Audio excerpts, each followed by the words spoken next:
Ceci est un livre audio autogénéré par Google. Chapitre 1.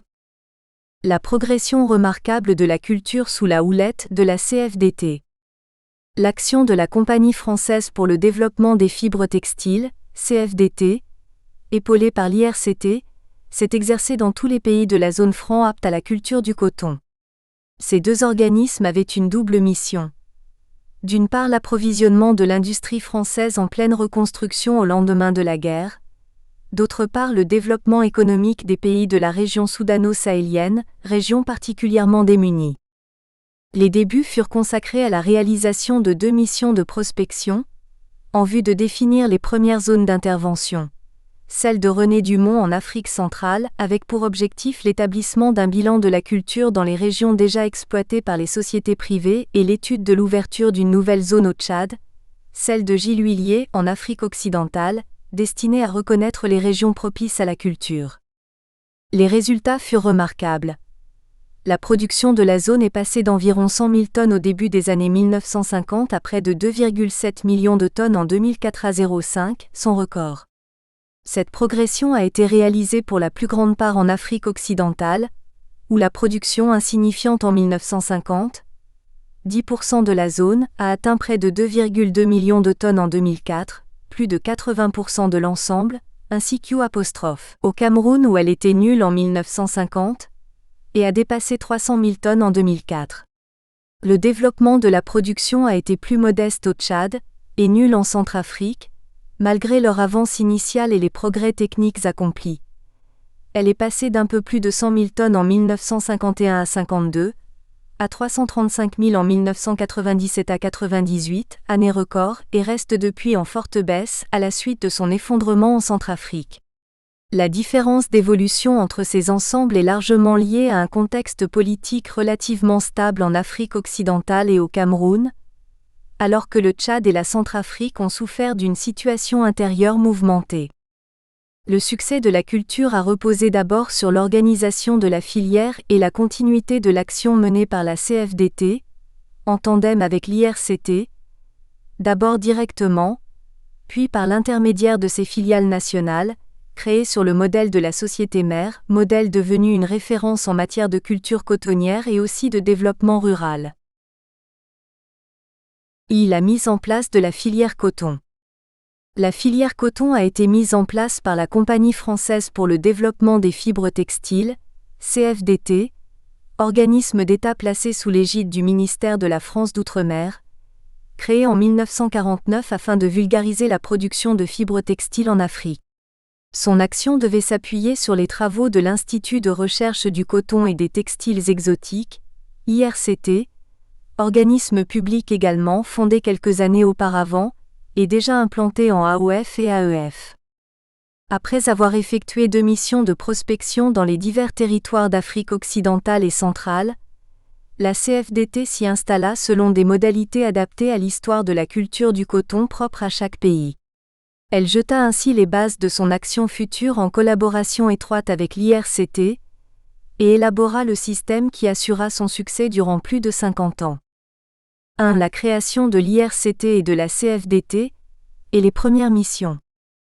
La création de l'IRCT en 1946, et celle de la CFDT en 1949, s'inscrivent dans le contexte politique de l'après-guerre, marqué par le souci de limiter la dépendance de l'industrie textile cotonnière par rapport aux États-Unis, ainsi que par une volonté nouvelle de mise en valeur des colonies. Elles furent suivies par l'envoi immédiat des missions de René Dumont en Afrique centrale, et de Gilles Huillier en Afrique occidentale. Ces deux organismes sont issus de l'Union cotonnière de l'Empire français, UCEF, fondée en décembre 1941 par l'industrie textile française et les milieux de la production coloniale, qui s'était donné pour mission de relancer la culture cotonnière dans les territoires d'outre-mer, en Afrique occidentale principalement. Celle-ci devait centrer ses travaux d'une part sur l'amélioration de la plante, et d'autre part sur l'industrialisation du coton. La difficulté de concilier ces deux objectifs amena son directeur, Édouard Sen, à présenter dès la fin de la guerre un rapport qui a pu être qualifié des actes fondateurs de la filière cotonnière française, où il préconisait la création de deux institutions distinctes, l'une chargée de la recherche du fait de ses exigences particulières, l'autre de la production cotonnière. C'est à la suite de ce rapport que furent fondés d'abord l'Institut de recherche du coton et des textiles exotiques, IRCT, puis la Compagnie des textiles de l'Union française, CTUF, future Compagnie française pour le développement des fibres textiles, CFDT, mettant ainsi en place le dispositif à deux jambes qui assura les succès ultérieurs. L'Institut de recherche du coton et des textiles exotiques, IRCT. Fondé le 18 avril 1946, l'IRCT succédait à l'UCEF avec le même président Édouard Sen et le même statut d'association privée sans but lucratif. La requête d'aide. Sen trouva un écho favorable auprès des ministères concernés, France d'Outre-mer et Économie, devenu conscient que la recherche était le préalable à toute tentative de diffusion de la culture, car la France souffrait dans ce domaine d'un retard de plus de 20 ans par rapport aux autres métropoles. Les investissements nécessaires justifiaient la création d'un organisme autonome bénéficiant d'un financement propre. La recherche nécessite en effet des spécialistes de haut niveau, et ces résultats ne peuvent porter leurs fruits que sur le long terme. La mission de l'IRCT concernait les différents textiles exotiques, principalement le coton, selon ses aspects génétiques, agronomiques et aussi technologiques. Ces statuts précisent son objet, toute étude, recherche, prestation et expérience portant sur l'amélioration sous tous ses rapports de la production des plantes textiles et notamment du coton, ainsi que la mise au point des procédés d'extraction, de préparation et de transformation des fibres végétales, IRCT 1976 page 6. Il reçut l'exclusivité dans les territoires d'outre-mer, avec la responsabilité d'œuvrer en faveur du développement de ces pays. Ses premières tâches furent la formation d'un personnel compétent, par l'envoi de stagiaires dans des laboratoires étrangers, afin de rattraper le retard accumulé et la mise en place de stations de recherche. Dès sa création, l'Institut établit un réseau coordonné de stations dans l'ensemble de la zone cotonnière de l'Afrique francophone, à partir d'anciens centres de recherche de l'administration ou par des créations nouvelles. Très rapidement, il mit également en place, avec la collaboration des services agricoles, des centres d'expérimentation au niveau des agriculteurs, afin d'établir l'indispensable liaison entre la recherche et la production. Il s'installa d'abord en AEF, où il pouvait espérer des résultats rapides, grâce à l'existence de laboratoires et de structures de production susceptibles d'exploiter immédiatement les résultats obtenus. Au Tchad, où il disposa de 2 stations dans le bassin du Logone, Tikem dans le Mayo-Kébi sur les terres limoneuses de la zone inondable, qui joua un rôle de premier plan dans les années 50, non seulement au Tchad, mais aussi au Cameroun, mais qui fut abandonné par la suite, Bébédjia dans le Logone, sur les terres sableuses du sud du bassin, qui fut érigée en station principale. En Ubangui, où les recherches débutèrent sur les stations existantes, Boukoko, Grimari, Gunouman et Baili, et où 2 autres furent installés, Bossangwa en 1946 dans la zone occidentale et Bambari en 1947 dans la zone orientale qui devint la station principale. La production de coton de l'AOF ne justifiait pas la création rapide d'un véritable réseau de stations, malgré l'étendue du territoire. Aussi, l'IRCT se limita-t-il dans un premier temps à 3 centres, situés en fonction des zones climatiques et des perspectives de production des diverses régions. Bouaké, ancien siège de l'UCEF dans la zone de climat baoulé-indahoméen. Agné-Mono, Agné-Kolokopé, créé entre 1948 et 1950 au Togo pour la zone Togo-Bénin dans une zone climatique proche de celle de Bouaké. Ntarla, au Soudan créé à la même époque, dans la zone sahélo-soudanienne. Cette station était juxtaposée à celle de Mpessoba des services de l'agriculture, mais indépendante. L'IRCT s'installa un peu plus tardivement au Cameroun, 1953, après l'établissement de la CFDT dans la région, en créant pour commencer une simple section d'expérimentation à Maroua. Ce dispositif, complété par l'utilisation des stations administratives, assura la mise en place d'un programme de recherche cohérent, qui devait permettre de faire du coton une culture rentable, d'abord par l'amélioration de la qualité de la fibre et du rendement à l'égrenage, préalable nécessaire.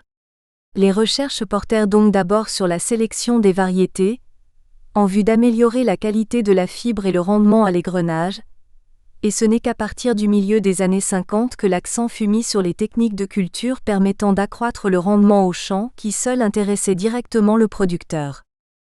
La Compagnie française pour le développement des fibres textiles, CFDT. Sa création est le fruit de la collaboration de deux personnalités. Édouard Sen, auteur du projet, et Jacques de Carbonne-Ferrière, inspecteur général des colonies. Le rôle décisif de l'IRCT, en la personne de Sen, dans la fondation de la CFDT, assura les bases de la collaboration future des deux organismes, collaboration qui fut un facteur décisif des succès ultérieurs. Elle fut fondée en février 1949, d'abord sous la dénomination de Compagnie des textiles de l'Union française, CTUF, dans le cadre de la loi du 30 avril 1946, qui prévoyait que l'exécution des plans intéressant les pays d'outre-mer pourrait être confiée dans des domaines spécialisés à des sociétés d'État et d'économie mixte. Il s'agissait d'un organisme de coopération technique, spécialisé en matière de vulgarisation et de modernisation de la production des fibres textiles d'outre-mer, essentiellement le coton. Ses statuts la constituent en société anonyme à capital majoritaire de l'État. Celui-ci est modeste, 20 millions de francs, capital symbolique, selon l'expression d'André Soucado, devant simplement lui permettre d'obtenir des crédits et de faire face aux échéances.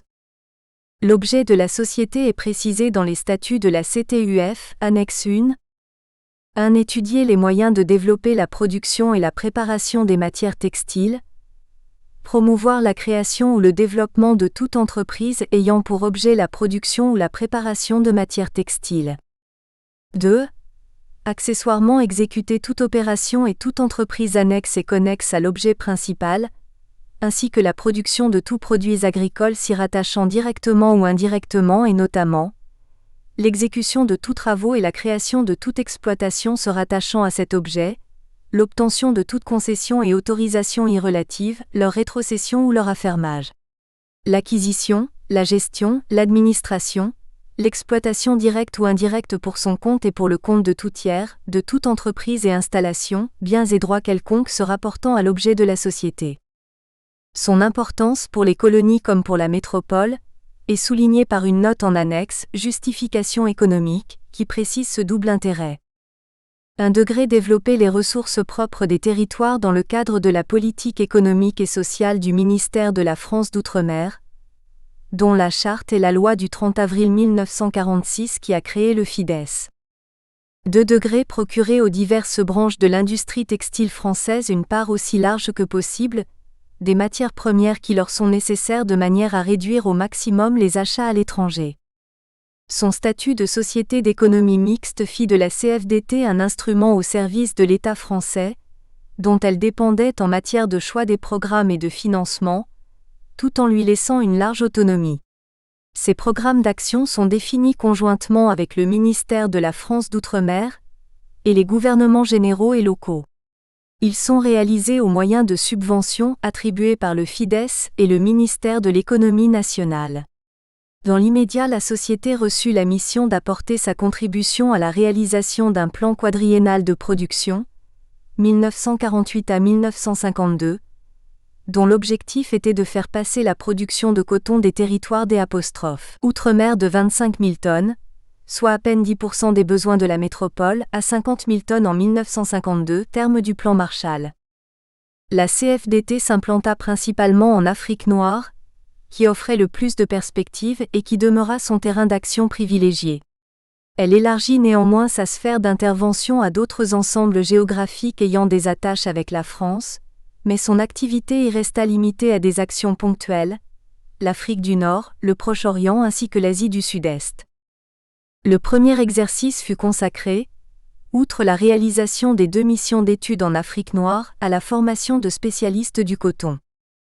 La production cotonnière demandait en effet un personnel qualifié, non tant dans le domaine de la recherche, qui était du ressort de l'IRCT, que dans tous les autres, allant de la production du coton graine à la commercialisation de la fibre, agronomie, industrie, finance, commerce.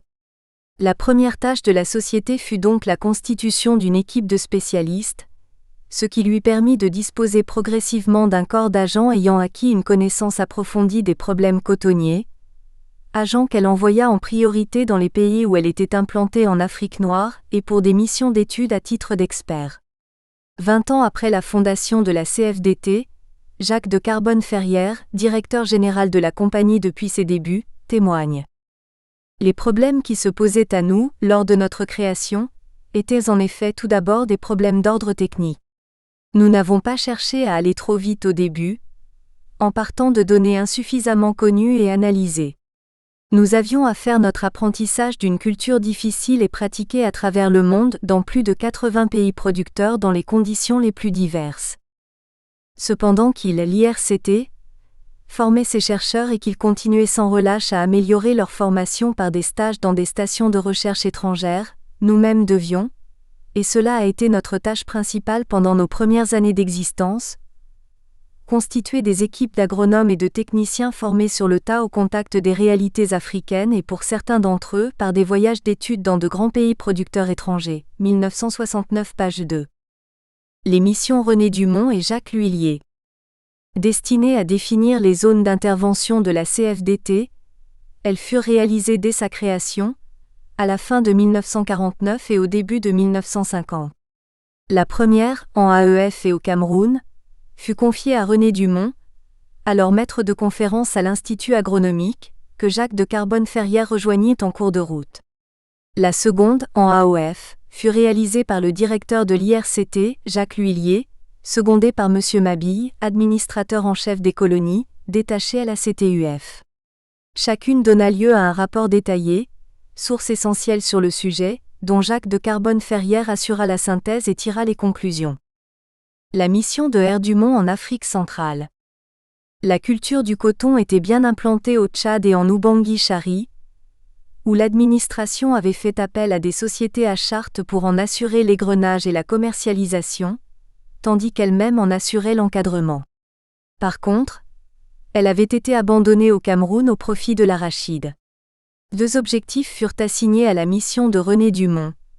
D'une part l'établissement d'un bilan de la culture dans les régions où elle était diffusée, et d'autre part l'étude des potentialités cotonnières de 2 régions où elle était inexistante et qui avaient fait l'objet d'une demande de la part des gouvernements. La 5e zone du Tchad et le Nord Cameroun. Ce pays fut retenu par Jacques de Carbonne-Ferrière, en raison des avantages du Nord Cameroun par rapport au Tchad, et aussi de l'intérêt de cette culture pour cette région démunie. Ce secteur me paraît en effet se prêter tout autant, et peut-être mieux que l'AEF au développement de la production cotonnière, tant du point de vue des sols que de celui des possibilités d'évacuation et de main-d'œuvre. Jusqu'à présent, cette contrée a vécu à peu près sans exportation, à l'écart de l'économie d'échange, et ses frais généraux d'administration sont couverts pour la grande majorité par les zones exportatrices du sud du Cameroun. Si le Tchad semble le territoire riche d'une fédération pauvre, le Nord Cameroun paraît être la province pauvre d'un pays riche. J.De Carbonne-Ferrière, 1950 page 2. La mission de J. L'Huillier en Afrique occidentale française. L'AOF offrait des perspectives de diffusion de la culture cotonnière plus lointaines certes que l'AEF, mais plus larges. L'IRCT s'y était installé dès sa création en 1946 et avait mis en route une dynamique de la recherche grâce aux subventions du FIDES. Aussi ce fut son directeur Jacques L'Huillier qui fut chargé de la mission dans cette fédération. Il parcourut toutes les régions de culture et fit un bilan très précis dans un rapport intitulé « Le coton en AOF, culture sèche, les possibilités de production et le programme des recherches envisagées par l'IRCT ». En introduction, il dénonce l'autoritarisme qui avait découragé les planteurs. La cause essentielle de ce demi-échec tient, on le sait, à la réaction d'une agriculture rudimentaire, mais réaliste, à des règles trop autoritaires. Si, revenant sur cette erreur, nous pouvons encore espérer faire naître un regain d'intérêt pour cette production parmi les populations, il faut agir avec prudence et discernement pour rétablir la confiance dans l'esprit des planteurs. Page 107. Après avoir souligné la complexité de cette culture avec la sagesse d'un technicien au fait de tous ses aspects, économiques et politiques entre autres, il invite à réactiver cette entreprise avec prudence en s'appuyant sur les noyaux où la culture s'est maintenue. En conclusion, J. L'Huillier revient sur l'opportunité de celle-ci pour les économies régionales. En résumé, malgré toute sa complexité, Le problème cotonnier doit être repris en AOF, étant donné le fait indiscutable que les territoires du centre africain rechercheront dans cette production une partie des ressources nécessaires à leur économie. Page 120. Les faiblesses de l'organisation de la culture et de la commercialisation y rendaient impérative leur prise en charge par un organisme compétent, ce que souligne J. de Carbone-Ferrière dans le rapport qui conclut les deux missions. Alors qu'en AEF on peut considérer que la culture du coton est maintenant entrée dans les mœurs, et que même sans aucune propagande de la part des autorités cette production se maintiendrait au moins en partie, en AOF la disparition de la pression administrative s'est traduite par une régression considérable de la production ou tout au moins des exportations, 1950 page 13. La hausse des cours permettait également d'envisager le projet sous de meilleurs auspices que par le passé. Actuellement, les conditions économiques sont toutes différentes. Malgré les tarifs élevés des transports en Afrique française, il est possible, dans les conditions actuelles, de payer aux producteurs le coton à un prix sensiblement analogue à celui qui est pratiqué dans les transactions intérieures, marchés locaux. Les cours intérieurs ont maintenant rejoint les cours mondiaux, ou plutôt ils ont été rejoints et parfois dépassés par eux. CFDT Projet de budget 1951 page 5. 2. La prise en charge de la culture par la CFDT dans les différents ensembles géographiques. Les modalités d'intervention de la CFDT restaient à préciser, et la société dut s'adapter aux situations, ce qui laissa place à une certaine diversité. Conçue pour développer la production de fibres, la CFDT fut rapidement amenée à intervenir dans tous les domaines. Culture du coton graine, accent aigu grenage, commercialisation de la fibre et même recherche de financement, comme le précise le premier rapport de son directeur, J. de Carbone-Ferrière. Notre action pose des problèmes de 3 ordres, souvent imbriqués les uns dans les autres, techniques, politiques et sociaux, économiques et commerciaux. Nous devons intervenir. A. Pour distribuer des semences d'aussi bonne qualité que possible. B. Pour éliminer progressivement les cotons indigènes de médiocre qualité en leur substituant des variétés plus cotées sur le marché. C. Pour développer les surfaces ensemencées et pour améliorer les conditions techniques de culture. D. Pour égrener la récolte, dans les régions dépourvues d'usines d'égrenage privées. E.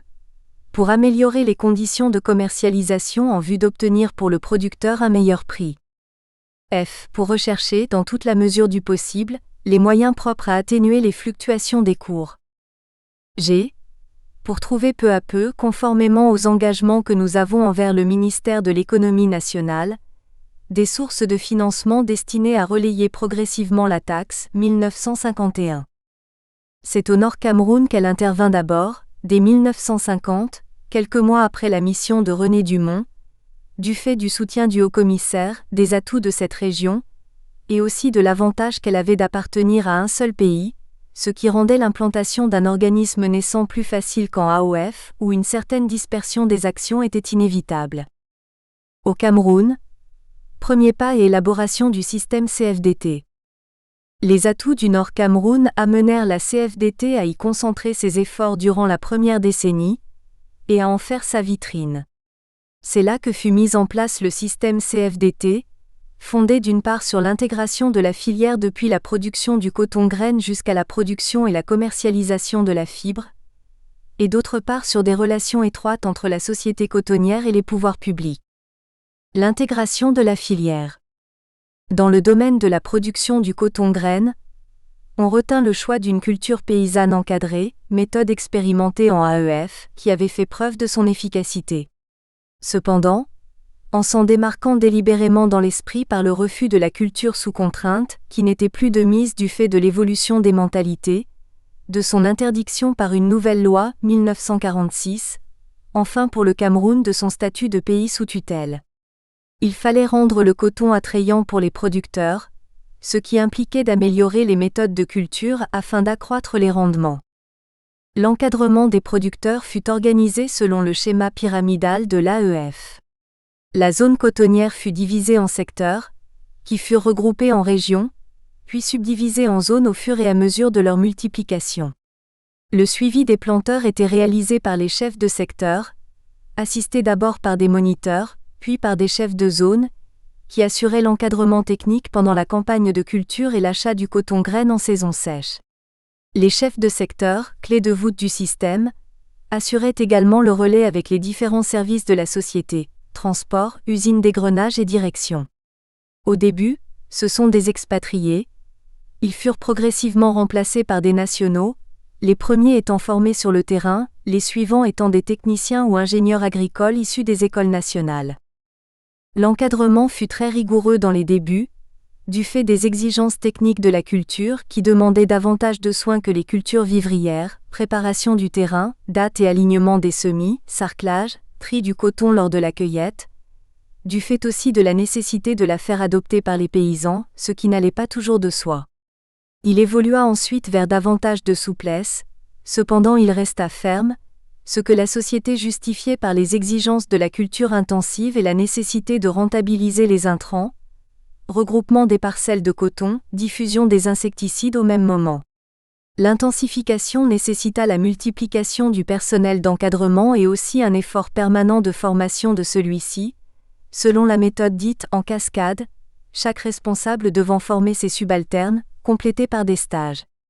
Elle entraîna également la généralisation du crédit de production pour les intrants, qui fut octroyé systématiquement en début de campagne aux producteurs, lesquels devaient le rembourser lors de la vente de leur production.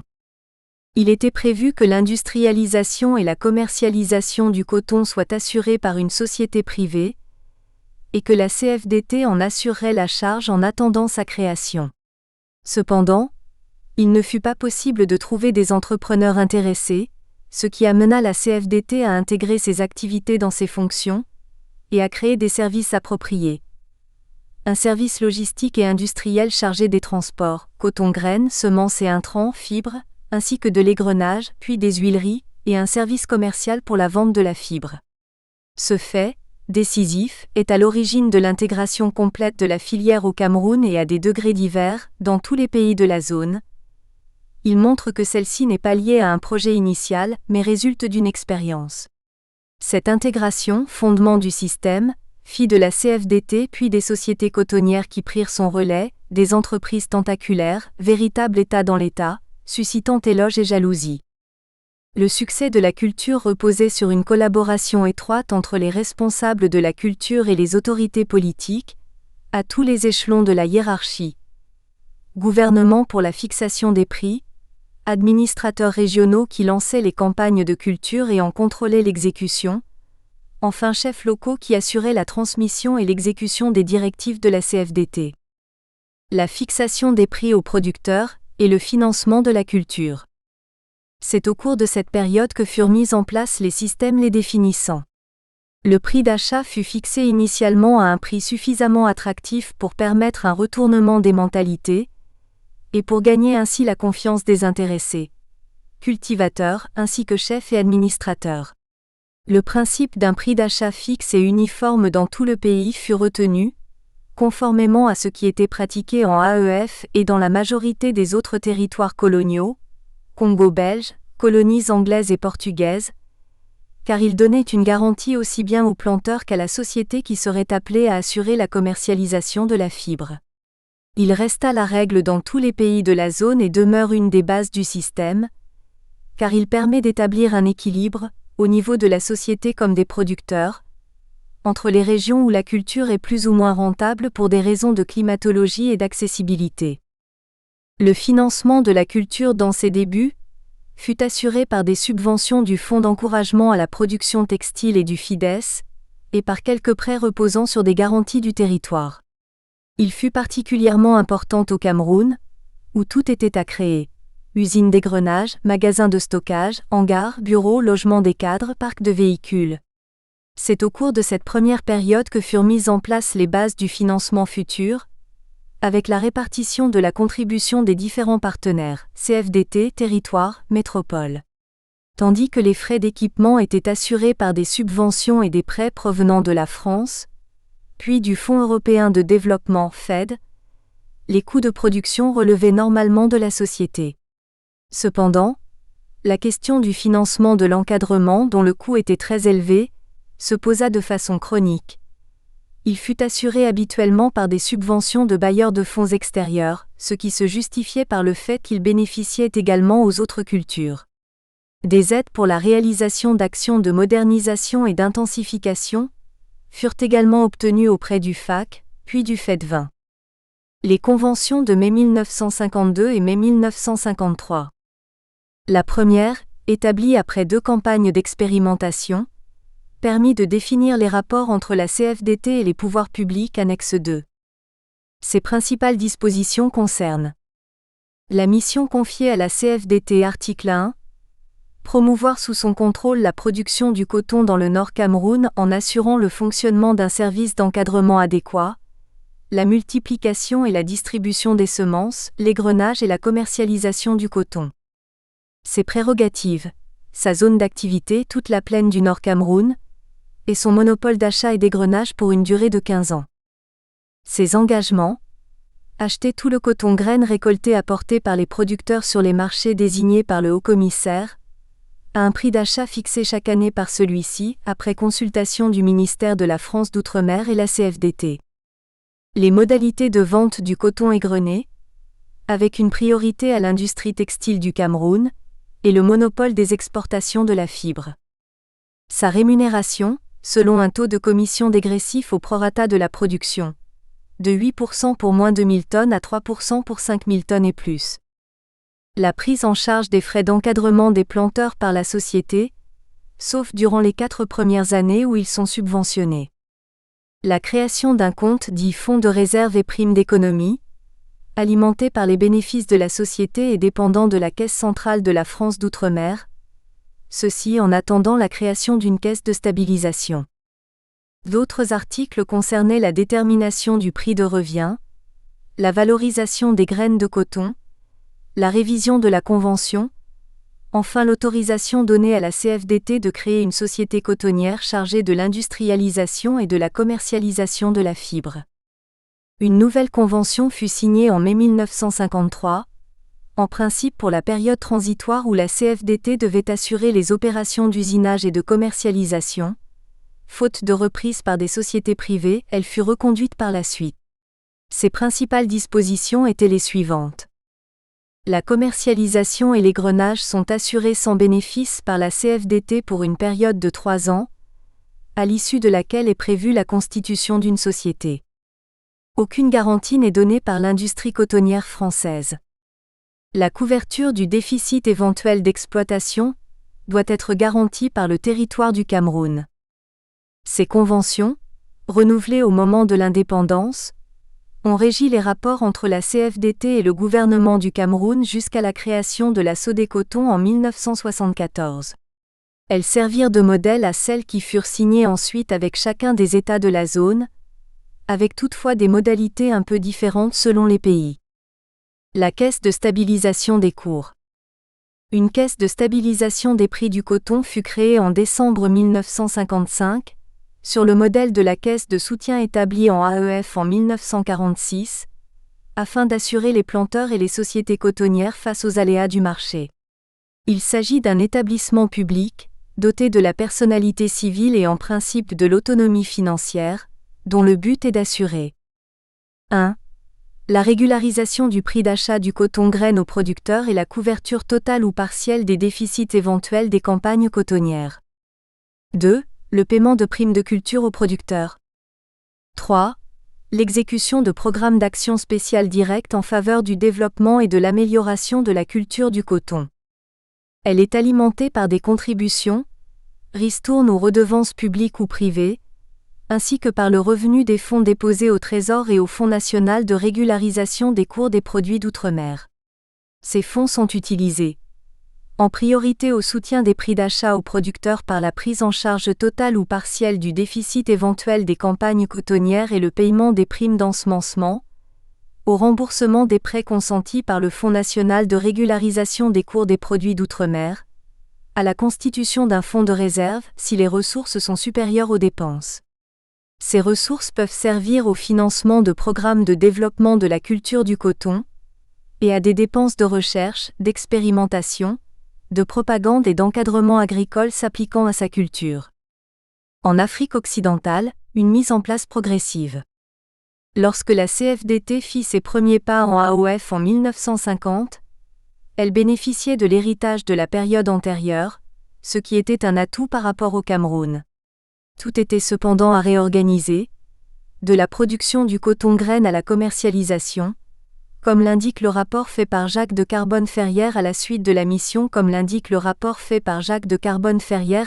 la mission de l'huilier, qui compare la situation dans cette fédération à celle de l'AEF. Toutefois, ces efforts n'ont pas été organisés et coordonnés d'une façon aussi méthodique qu'en AEF. Il ne semble pas que le producteur indigène n'ait jamais été conseillé et encadré de façon suffisamment efficace. Il n'a jamais été organisé une commercialisation méthodique analogue à celle qui, en AEF, a été confiée aux sociétés cotonnières. Alors que les prix d'achat aux producteurs sont fixés en AEF tous les ans au moment des semis, les prix FOB des différentes variétés de coton d'AOF ont été notifiés ces dernières années après la fin de la récolte, ce qui a eu pour conséquence d'entraver à peu près totalement leur achat par le commerce. La société y bénéficia en particulier de l'implantation dès 1946 de l'IRCT, dont le directeur, Gilles Huillier, était l'auteur de la mission préparatoire, ainsi que de quelques structures industrielles et commerciales privées. La CFDT intervint d'abord dans les régions signalées par Gilles Huillier, où l'IRCT avait repris ou créé des stations. Le sud-ouest de la Haute-Volta et les cercles de Sikasso et Koutiala au Soudan, où était située la station de Ntarla. Cet ensemble, le plus démuni, offrait des perspectives grâce à sa population nombreuse, ce qui explique le choix de Bobo-Dioulasso comme siège de la direction de l'Afrique occidentale. Le centre de la Côte d'Ivoire, où se trouvait la station de Bouaké. Une partie de la production de fibres y alimentait l'usine de Gonfreville, une autre était exportée. Le Togo et le Dahomey, qui étaient de loin les principaux exportateurs, et où l'IRCT avait repris l'ancienne station d'Agné-Mono au Togo. Elle élargit rapidement son champ d'action au Sénégal, puis au Niger, où elle s'établit en 1956. La vulgarisation agricole était rendue difficile par l'étendue du périmètre d'action, ce qui conduisit la CFDT à concentrer dans un premier temps son action sur les régions subsahéliennes totalement démunies de structures.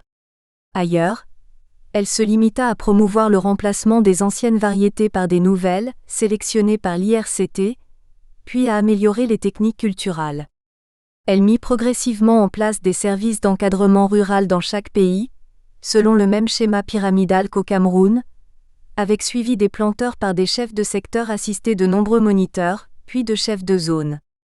La formation des cadres, expatriés puis nationaux, fut assurée dans des centres spécialisés, dont les premiers furent celui de Bobo-Dioulasso dirigé par la CFDT, et ceux de Mpessoba au Soudan et Foro-Foro, à proximité de Bouaké, tenus par l'IRCT. L'encadrement de base resta lâche les premières années, faute de personnel. Il fut renforcé au fur et à mesure de la diffusion de l'intensification et de la culture attelée. Des services de crédit furent instaurés, afin d'assurer les prêts de la campagne de culture et parfois d'achat de matériel. L'égrenage et la commercialisation du coton étaient réalisés par des maisons de commerce, qui disposaient de leurs propres unités, ou faisaient traiter le coton dans les anciennes usines de l'UCEF dont l'IRCT avait assuré temporairement la gestion. La CFDT prit en charge celle-ci dès 1950, les réhabilita, notamment en Côte d'Ivoire, et en installa de plus modernes dans les nouveaux secteurs cotonniers. Il y avait cependant un problème au niveau de la commercialisation du coton graine. Celui-ci était acheté aux producteurs dans des conditions déplorables par l'intermédiaire de traitants, comme le souligne le rapport de la CFDT de 1951. Le coton est acheté en sac, les capsules saines et les capsules avariées sont mélangées, non seulement entre elles, mais avec des poussières, débris de bractées et autres impuretés. Les maisons de commerce en tiennent compte dans la fixation de leur prix d'achat. Les traitants prélèvent une large commission et se payent souvent par compensation avec des avances consenties antérieurement et à des taux usuraires. Ils frauderont aussi, généralement, sur le poids.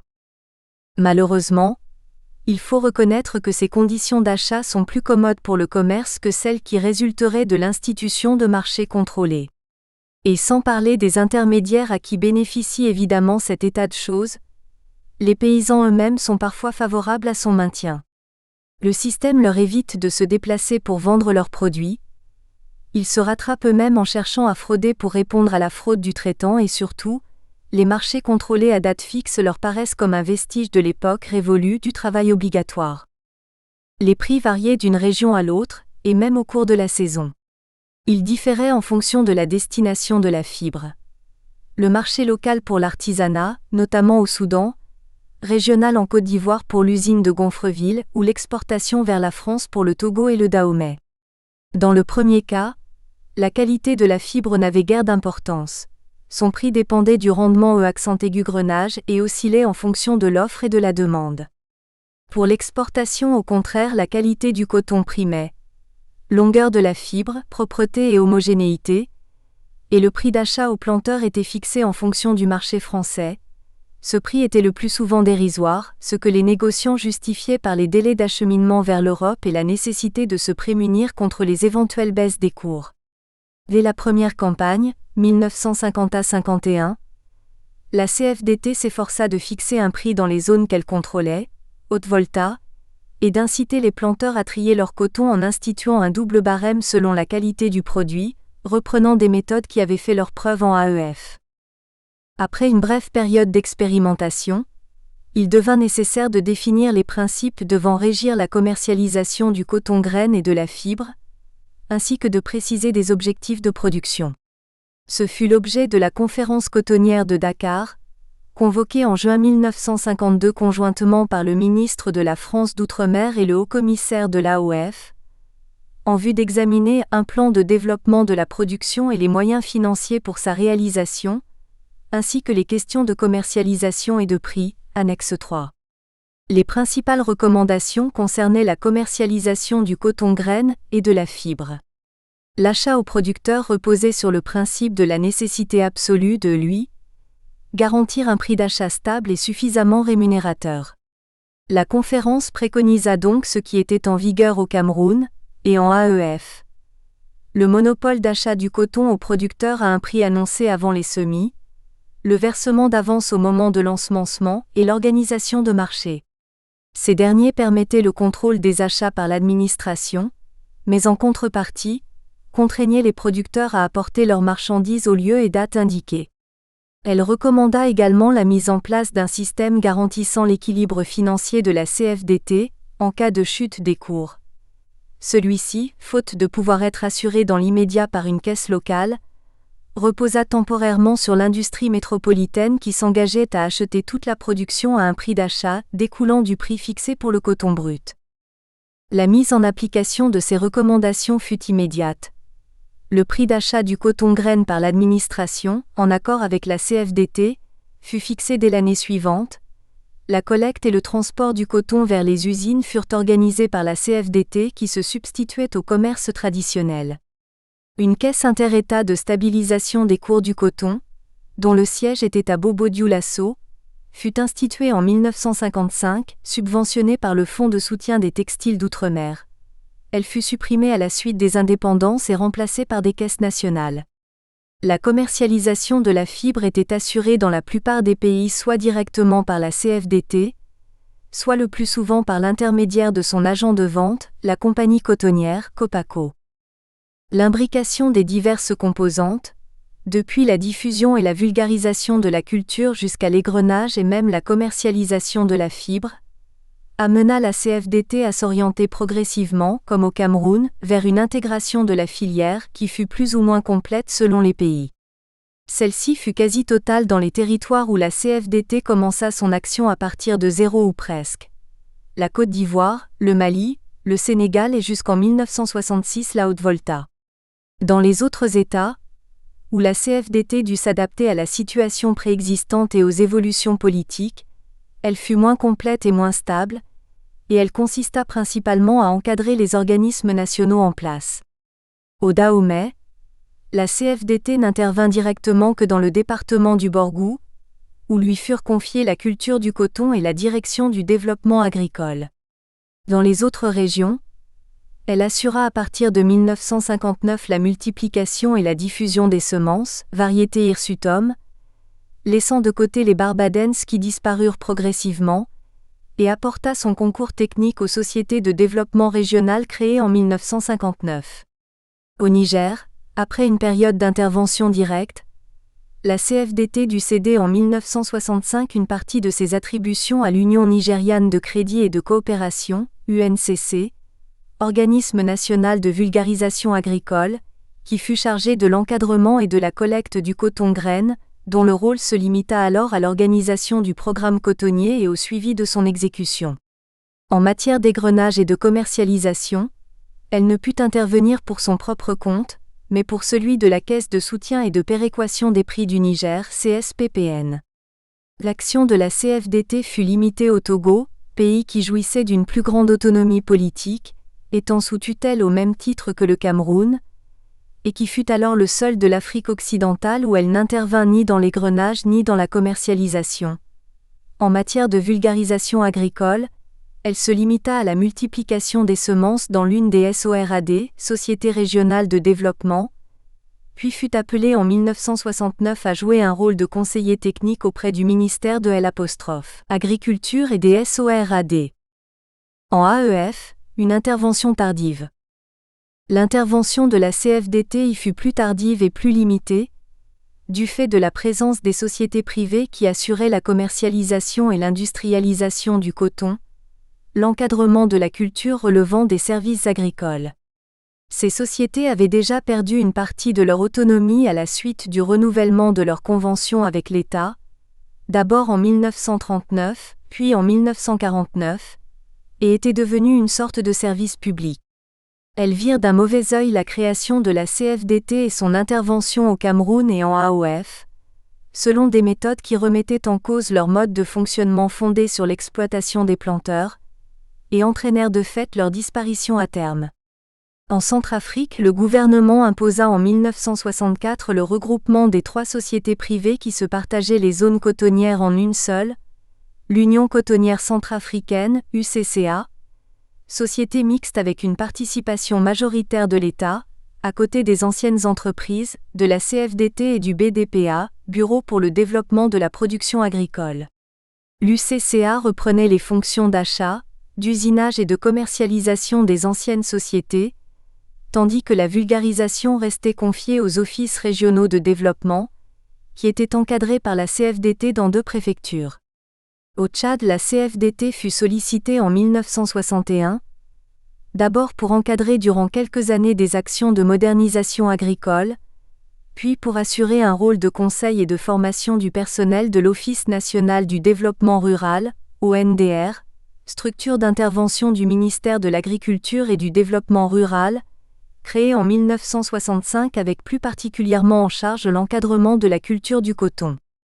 Les indépendances ne remirent en cause ni la politique de diffusion du coton par la CFDT, ni les structures qu'elle avait mises en place. Les relations entre celle-ci et les gouvernements s'intensifièrent plutôt, du fait de la volonté des États d'accroître leur production. Elles furent régies par des conventions décennales qui furent reconduites jusqu'à la création des sociétés nationales.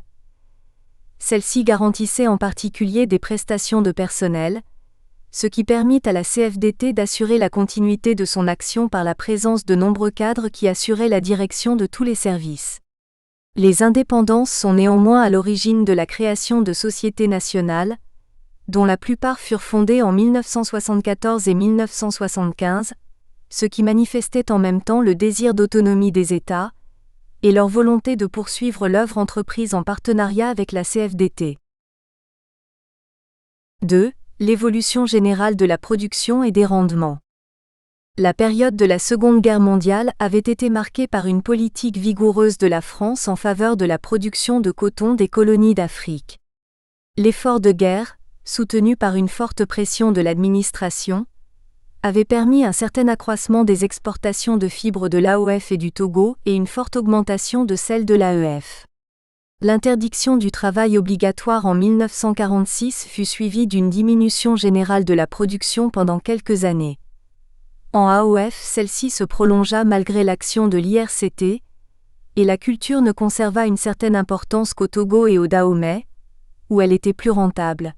En AEF, la production reprit rapidement et atteignit 90 000 tonnes en 1949 à 5 ans. 1. La progression de la culture. Lorsque la CFDT s'implante en Afrique tropicale en 1950, les exportations de fibres proviennent pour l'essentiel de l'AEF. Les années 50 n'amènent guère de changement. En Afrique occidentale, la progression de la culture est très lente malgré l'impulsion initiale. À la fin de la décennie, la production dépasse à peine 10 000 tonnes. En Afrique centrale, elle stagne, sauf au Cameroun. En 1961 à 62, mauvaise année il est vrai, elle atteint à peine 100 000 tonnes, dont le quart au Cameroun. La culture ne progresse dans l'ensemble de la zone qu'à partir des années 60, lentement d'abord, rapidement ensuite grâce à la modernisation des techniques de culture. L'évolution de la production. Le mouvement s'amorce d'abord en Afrique centrale, grâce au Cameroun, puis dans l'ensemble de la zone avec un premier palier en 1968 et 1969, suivi du reflux des années de sécheresse du début des années 70. La tendance est ensuite à la hausse.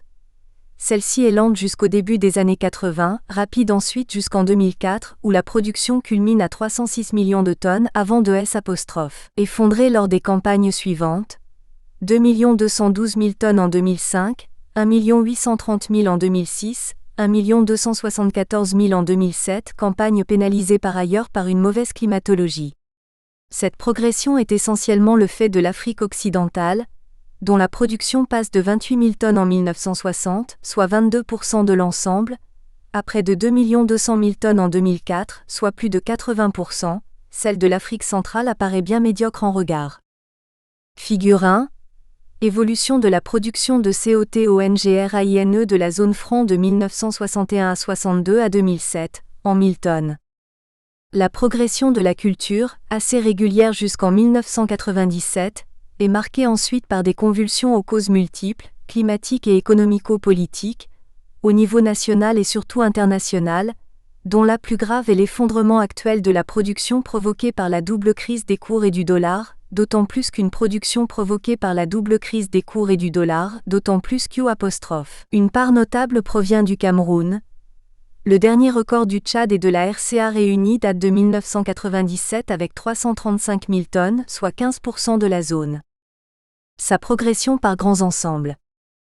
L'analyse d'un tableau et de cartes situant la culture à quelques dates repères permet de visualiser cette progression au niveau des ensembles géographiques, et de faire le point de la situation de la culture, production, surface, rendement, dans chaque pays à ces quelques dates significatives.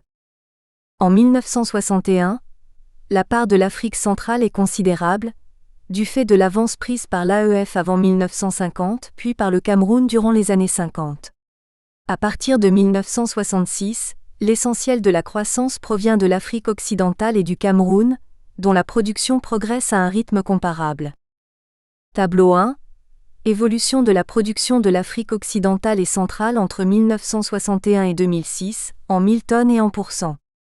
En 1966, la production de l'Afrique occidentale est encore modeste. Ses rendements sont uniformément faibles, inférieurs à ceux de l'Afrique centrale, sauf en Côte d'Ivoire où la culture intensive a été introduite dès le début. La part de l'AEF demeure prépondérante, bien qu'en recul, celle du Cameroun notable. En 1974, la progression de l'Afrique occidentale s'affirme, grâce surtout à l'amélioration des rendements. En Afrique centrale, par contre, la situation a peu évolué. Compte tenu du Cameroun, la production dépasse légèrement celle de l'Afrique occidentale et les rendements restent médiocres.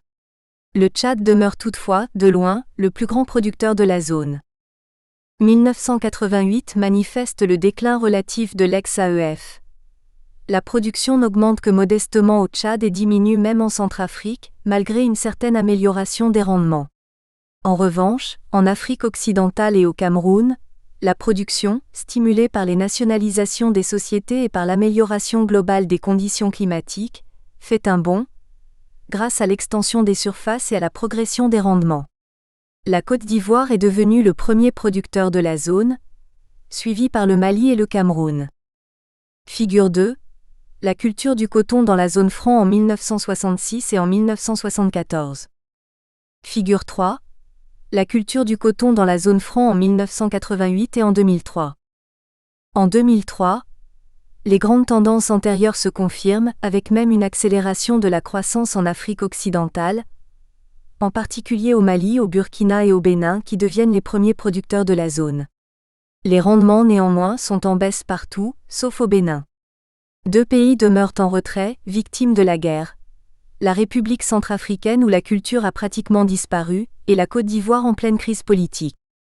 L'évolution générale de la culture du coton a été accompagnée d'un glissement des zones de production vers le sud, dû à l'assèchement climatique de ces dernières décennies, comme le souligne en 2001 le directeur général du développement rural de la CFDT, F. Bérou. Les contraintes du climat ont affecté la zone cotonnière à plusieurs reprises. D'une façon générale, les modifications climatiques qui se manifestent depuis une trentaine d'années en Afrique soudano-sahélienne ont affecté la zone cotonnière qui s'est repliée d'environ 100 km au sud. Au cours des dernières années, une recrudescence des accidents climatiques, notamment pluviosité aléatoire et insuffisante en début de cycle et excédentaire en milieu de cycle, a été constatée, en particulier dans les zones cotonnières septentrionales, CFDT, annexe 4. La progression remarquable de la culture, à partir de 1950 et surtout depuis le milieu des années 60, est essentiellement le fait de l'Afrique occidentale et du Cameroun. Elle a été rendue possible par l'extension des zones de culture, mais aussi par l'augmentation des rendements, grâce à l'intensification qui fut plus précoce et plus poussée en Afrique occidentale qu'en Afrique centrale. 2. L'évolution des rendements, des progrès limités. Lorsque la CFDT établit ses premières bases en Afrique occidentale, la culture cotonnière y était encore à un stade élémentaire avec des rendements très faibles, à cause de la médiocrité des semences et du mode de culture, souvent en association avec le vivrier. Aussi chercha-t-elle d'abord à moderniser les pratiques culturales par l'élimination progressive des anciennes variétés et l'introduction de nouvelles, sélectionnées par l'IRCT, qui étaient utilisées en culture pure et semées en ligne. Les résultats furent médiocres, avec des rendements inférieurs à 400 kg par hectare, comparables cependant à ceux du Cameroun, et nettement supérieurs à ceux de l'AEF qui étaient en régression depuis la période d'avant-guerre. L'amélioration des rendements, jusque vers la fin des années 80. À partir de 1961, les rendements de l'Afrique occidentale et de l'Afrique centrale progressent avec un certain retard par rapport à ceux du Cameroun mais plus régulièrement, jusque dans la deuxième moitié des années 80.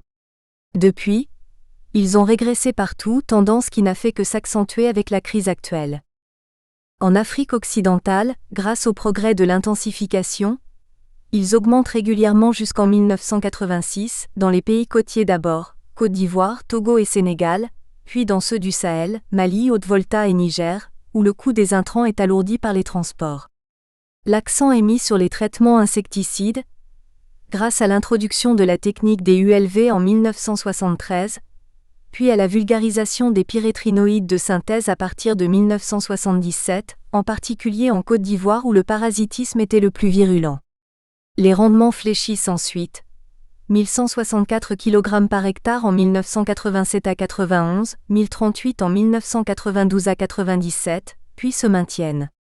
Cette évolution est due à l'extensification de la culture après la crise du milieu des années 80, diminution des doses d'engrais et dilution des insecticides, et à la dévaluation du FCFA en janvier 1994, qui entraîna leur renchérissement. Figure 4. Évolution des rendements dans les divers ensembles de la zone de 1961 à 2003, en kilogrammes. Au Cameroun, les rendements, relativement élevés jusqu'en 1969, s'effondrent avec la crise climatique du début des années 70, puis se redressent rapidement grâce à la généralisation en quelques années de la culture intensive. Ils se maintiennent ensuite à un bon niveau dans les années 80, puis stagnent et même régressent, comme en Afrique occidentale et pour les mêmes causes. Leur niveau est cependant un peu supérieur à celui de cet ensemble, où la moyenne est affaiblie par les mauvaises performances des pays sahéliens. En Afrique centrale, Tchad et Centrafrique, la progression des rendements est plus tardive et le niveau atteint médiocre.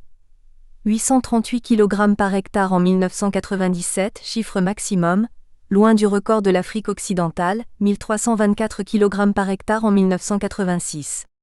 Ils étaient particulièrement faibles lorsque l'IRCT commença à intervenir dans les années 60-33. Rien n'avait été fait ou presque pour améliorer les techniques de culture, le seul effort ayant porté sur la sélection des semences.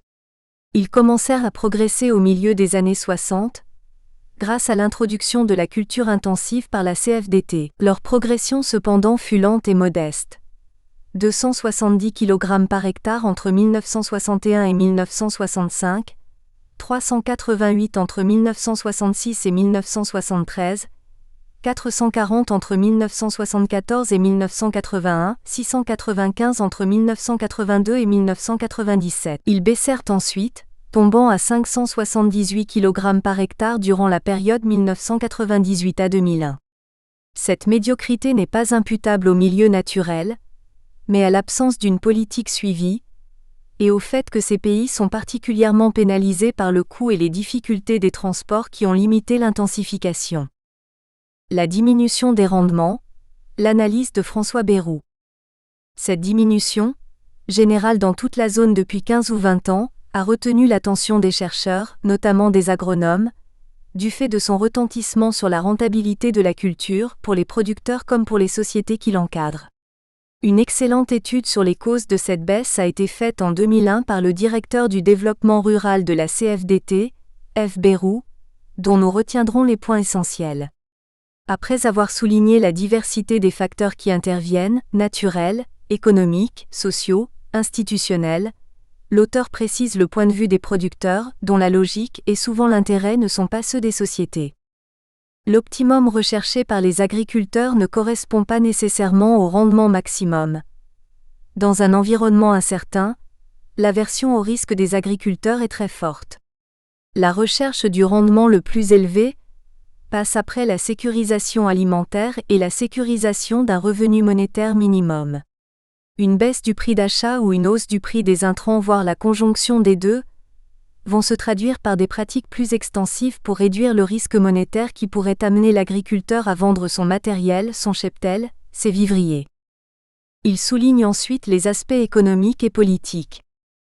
Depuis la crise cotonnière de 1986, les politiques nationales de soutien des prix des intrants ont disparu par principe, vérité des prix, ou par nécessité, et la facture des intrants a de ce fait augmenté pour le producteur. À partir de 1995, l'effet de la dévaluation a accentué cette évolution en renchérissant le coût des intrants importés, mais aussi en amenant à la culture du coton des centaines de milliers de nouveaux producteurs, techniquement peu performants. Face à un risque monétaire plus élevé, beaucoup d'agriculteurs ont adopté une stratégie privilégiant des pratiques d'extensification qui ont eu un impact négatif sur les rendements. En outre, il est fréquent que les intrants obtenus à crédit soient partiellement détournés de leur destination pour être utilisés sur les cultures de céréales, d'arachides ou le maraîchage. Puis des aspects plus techniques, liés à l'intensification et à l'usure des sols. L'apparition, tardive mais réelle, des phénomènes de résistance des chenilles de la capsule aux pyrétrinoïdes en Afrique de l'Ouest ont eu également une incidence significative à partir des années 1995. Elles ont été relayées ou amplifiées par des dégâts dus à des proliférations d'alerodes, mouches blanches, difficiles à maîtriser. Un projet régional de prévention des résistances, rapidement mis en œuvre, a cependant permis de limiter les dégâts. L'emploi généralisé d'engrais minéraux en culture cotonnière constitue un facteur clé de la productivité, mais la pression démographique limite l'utilisation des jachères et contraint les paysans à cultiver des terres marginales. Aussi les sols s'appauvrissent en matière organique, réduisant l'efficience des engrais. Ces carences sont difficilement corrigées par une fumure organique, d'un emploi limité. Ces phénomènes de dégradation de la fertilité des terroirs contribuent probablement à la baisse tendancielle des rendements et sont préoccupants pour la durabilité de systèmes de production. Une légère reprise a eu lieu dans quelques pays, grâce à une meilleure maîtrise des techniques de l'intensification. Diversification des doses et des formules des engrais et insecticides en fonction des régions de culture, amélioration des traitements, avec notamment la diffusion de la lutte étagée ciblée. Cependant, la situation s'est fortement dégradée ces toutes dernières années, du fait de la hausse du prix des intrants et de la crise actuelle qui entraînait la suppression ou la restriction du crédit, et accentuer la tendance à son détournement. On peut s'interroger sur les conséquences sur les sols, même si une petite partie profite aux céréales. La baisse générale des rendements a concouru à diminution de la compétitivité de la fibre africaine, d'autant plus que ceux-ci ont augmenté dans de nombreux pays concurrents. 3. Une évolution très différente selon les pays. L'évolution de la production a été très différente selon les grands ensembles et selon les pays, du fait des conditions géographiques et des données politiques, situation générale et choix vis-à-vis de la culture cotonnière. 1. L'Afrique centrale, des évolutions divergentes. En 1950, la situation se présentait de façon très différente dans les deux ensembles. Le Nord Cameroun où la CFDT partait de zéro, mais avait les mains libres, et l'AEF où la culture était le monopole des sociétés de traite. Par la suite, la culture bénéficia de la stabilité politique du Cameroun, et au contraire souffrit de son instabilité au Tchad et en Ubangui. Le Cameroun, une belle progression. La culture cotonnière démarra en flèche au Nord Cameroun, grâce à la détermination de quelques hommes qui réussirent à vaincre les réticences de l'administration régionale, influencée par le contre-exemple tchadien, et donc plus favorable à la culture de l'arachide qu'à celle du coton. Ils réussirent à convaincre des cultivateurs et certains chefs de son intérêt, et à mettre en place les services de vulgarisation nécessaires pour les encadrer. Les résultats furent remarquables jusqu'à la fin des années 60. Ils firent du coton la principale ressource de la région, et du Nord Cameroun la vitrine de la CFDT. L'accroissement de la production est alors lié à l'extension des surfaces cultivées. Les rendements sont médiocres. 385 kg par hectare pour la période 1951-1960. Au cours des années 60, la progression s'accélère et la production culmine en 1969, année qui fait date dans les annales de la CFDT avec une récolte de 92 000 tonnes sur 108 000 hectares. L'amélioration des techniques de culture permet celle des rendements qui atteignent une moyenne de 578 kg par hectare, 844 en 1969, grâce à une pluviométrie exceptionnelle et au début de l'intensification. Durant cette période, la principale région de production est l'extrême nord, qui était la plus favorable à cette époque, avec la population la plus nombreuse, les sols les plus fertiles et des précipitations suffisantes. Le coton apparaît alors à beaucoup, comme la panacée pour le développement des plaines Nord Cameroun. Succès brillant, trop peut-être, car suivi d'un effondrement non moins spectaculaire au début des années 70. L'année 1970, année de sécheresse, fait l'effet d'un cataclysme. La production s'effondre, tombant à 38 000 tonnes, du fait de la chute des rendements, 376 kg par hectare. Cette campagne est le prélude d'une crise profonde qui dure quelques années. La production stagne, les surfaces déclinent du fait de la désaffection des planteurs, les rendements sont médiocres, malgré les progrès de l'intensification dans quelques régions. La climatologie certes a été très médiocre, cependant la dépression a été plus accentuée au Cameroun que dans les autres pays de la zone, révélatrice des limites d'un système fondé sur la culture extensive, au détriment bien souvent des cultures vivrières. Figure 5. Évolution de la culture du coton au NORDCAMEROUN de 1952 à 1973. Figure 6. Évolution de la culture du coton au NORDCAMEROUN de 1974 à 2007. À partir de 1974, la situation se redresse jusqu'en 2004, lentement d'abord, puis rapidement, avec toutefois une alternance de phases d'accélération s'achevant sur des clochers et de lente progression. La production passe de 40 000 tonnes en 1974 à plus de 300 000 en 2004, année record. Cet accroissement est dû dans un premier temps à l'amélioration des rendements, qui passe de 620 kg par hectare en 1974 à plus de 1300 kg durant la période 1978 à 88, et culmine en 1988 à 1500 kg par hectare, grâce à la généralisation de la culture intensive qui couvre 90% des surfaces en 1981. Depuis 1994, il est lié à l'extension des surfaces qui avoisinaient 200 000 hectares au début des années 2000, soit le double de celle de la fin de la décennie 60, les rendements ayant régressé. Depuis 2005, c'est l'effondrement, lié principalement à l'obligation pour la Sodécoton, et depuis 2005, c'est l'effondrement, lié principalement à l'obligation pour la Sodexo et l'OPCC de diminuer les prix et les crédits à la suite de la baisse prolongée des cours de la fibre. La production n'est plus que de 111 000 tonnes en 2007. Durant cette période, la progression de la culture a été réalisée principalement dans la région la plus méridionale, les pays de la Benoué, que la Sodexo privilégia à partir de la crise climatique, et qui bénéficièrent des grands projets de développement régional et de flux migratoires considérables. Ils sont devenus la principale zone de production avec environ 65% du tonnage. Le Tchad et l'Oubangui, une évolution entravée par l'instabilité politique. Au début des années 50, époque où la CFDT s'installait au Cameroun, la culture cotonnière était déjà bien implantée en AEF sous l'égide de l'administration qui en assurait la vulgarisation, et des sociétés privées chargées de l'égrenage et de la commercialisation. Le coton y était devenu la principale ressource.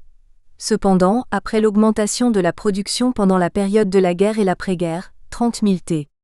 En 1952, un plafond semblait atteint en mode de culture extensif.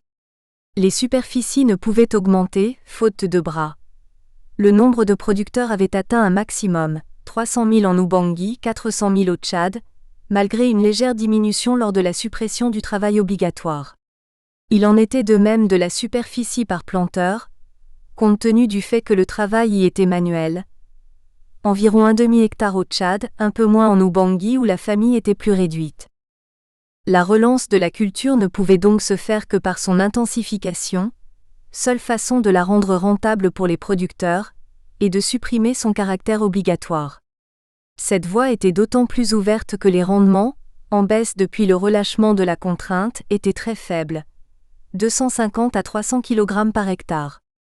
Deux organismes avaient été mis en place en 1946. La Caisse de soutien dans le domaine économique, l'IRCT pour les aspects techniques. Celui-ci avait déjà réalisé un travail important.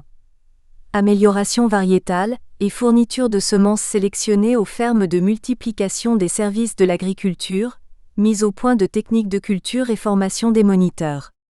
La Caisse, chargée de garantir le prix d'achat aux planteurs et de financer les actions propres à la diffusion de la culture, avait permis de subventionner la recherche et de renforcer l'encadrement agricole. Le terrain était donc bien préparé pour un nouveau départ du coton. Une contrainte demeurait néanmoins incontournable.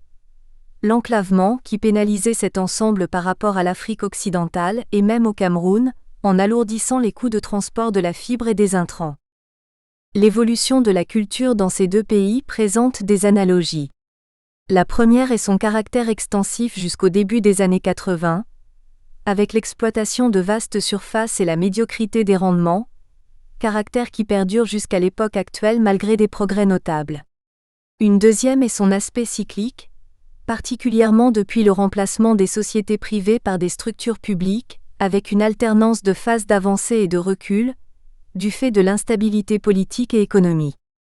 Par contre, tandis que la tendance générale est à la hausse au Tchad, elle est à la baisse en Centrafrique.